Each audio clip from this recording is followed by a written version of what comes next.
And yet, yes, I could fly into a rage over it, if for no other reason than out of envy. Yet this person has made, and at every moment is making, the movement of infinity. He empties the deep sadness of existence in infinite resignation. He knows the blessedness of infinity.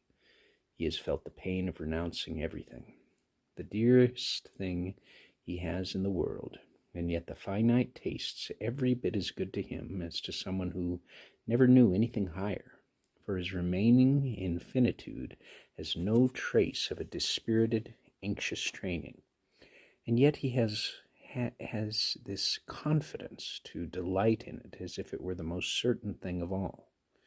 And yet the whole earthly figure he presents is a new creation by virtue of the absurd.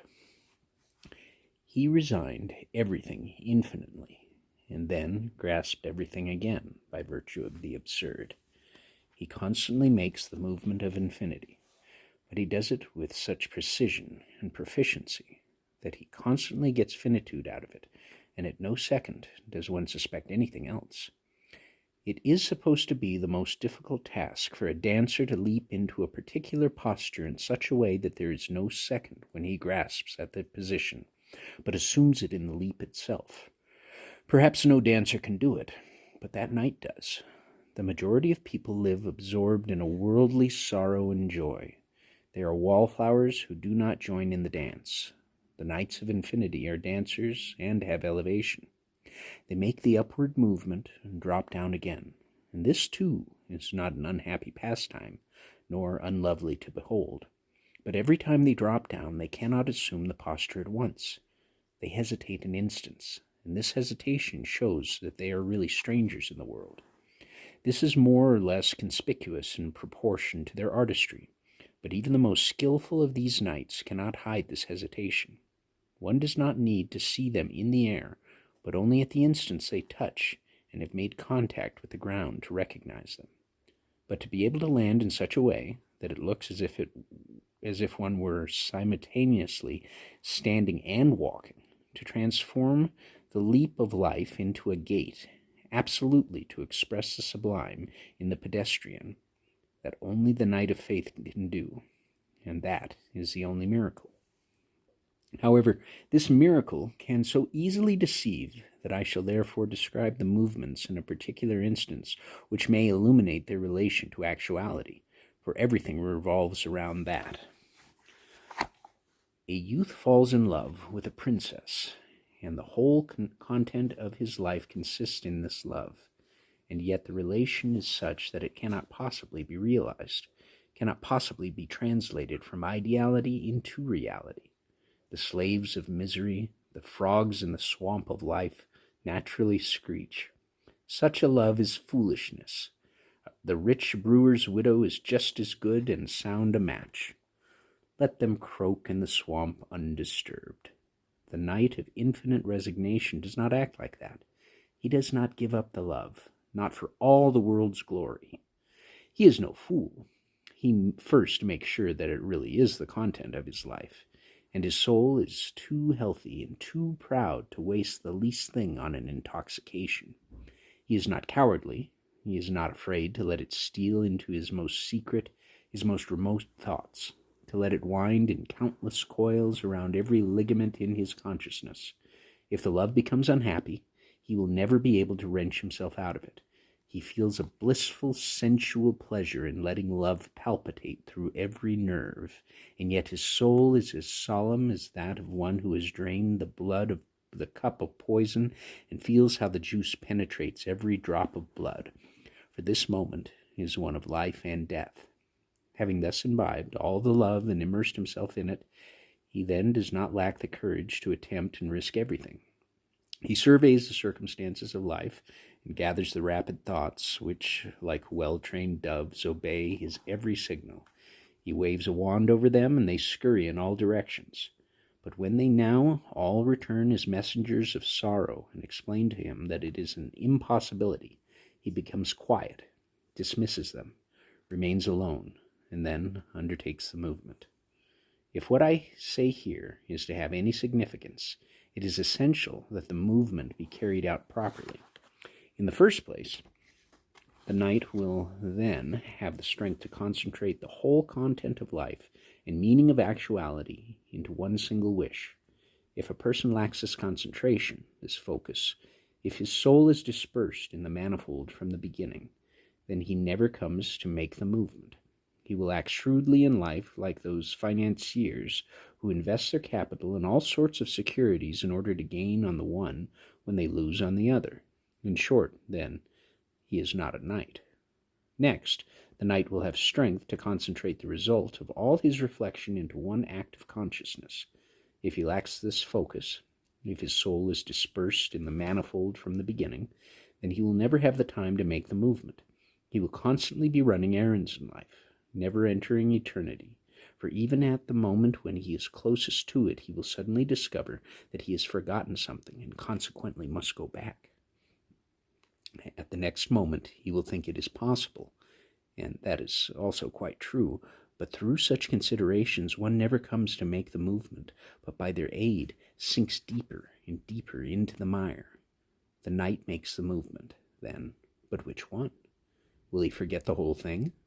For in that, too, there is certainly a kind of concentration. No, for the knight does not contradict himself, and it is a contradiction to forget the whole content of his life and yet remain the same. He feels no inclination to become another person, and by no means regards that as something great. Only the lower natures forget themselves and become something new. For instance, the butterfly has entirely forgotten that it was a caterpillar. Perhaps in turn it can forget that it was a butterfly so completely that it can become a fish. The deeper natures never forget themselves, never become anything other than what they were. The knight, then, will remember everything, but this recollection is precisely the pain, and yet in the infinite resignation he is reconciled with existence. The love for that princess became for him the expression of an eternal love, assumed a religious character, was transfigured into a love of the eternal being, which is to be sure denied the fulfillment of the love, but still reconciled him once again to the eternal consciousness of its validity in an eternal form that no actuality can take from him. Fools and young people chatter about everything being possible for a human being. However, that is a great misapprehension. Spiritually speaking, everything is possible, but in the finite world there is much that is not possible. The knight nevertheless makes this impossibility possible by expressing it spiritually, but he expresses it spiritually by renouncing it.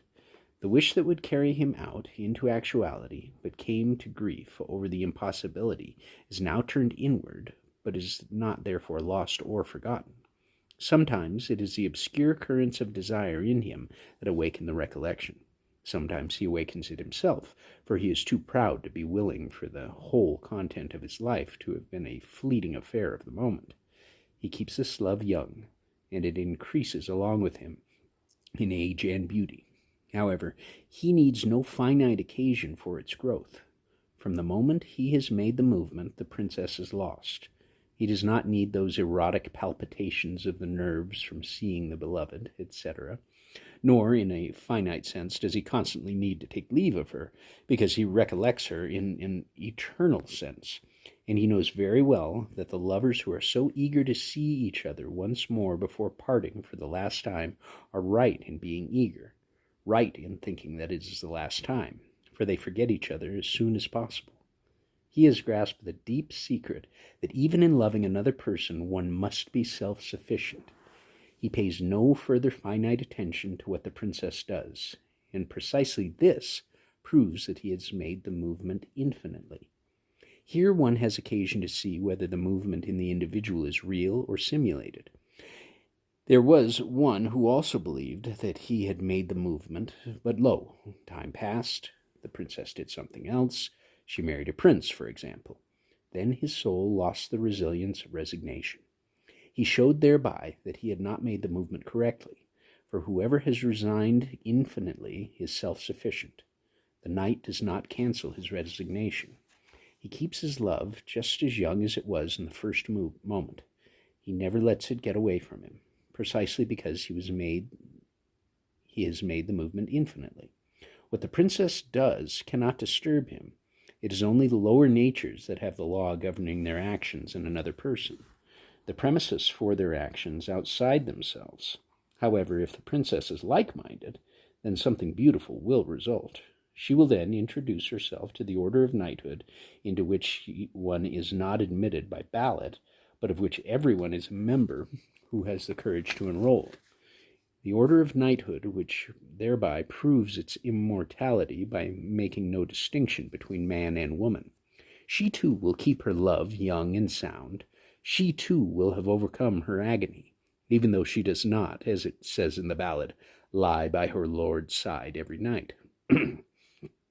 These two will then be suited to each other for all eternity, with such a rhythmical, pre-established harmony that if ever the moment came, a moment that nevertheless does not concern them finitely, for then they would grow old, if ever the moment came that allowed the love to be given expression in time, then they would be able to begin precisely where they would have begun if they had been united originally.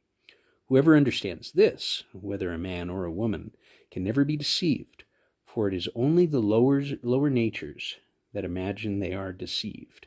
No girl who lacks such pride really understands what it is to love, but if she is so proud, then all the world's cunning and ingenuity cannot deceive her.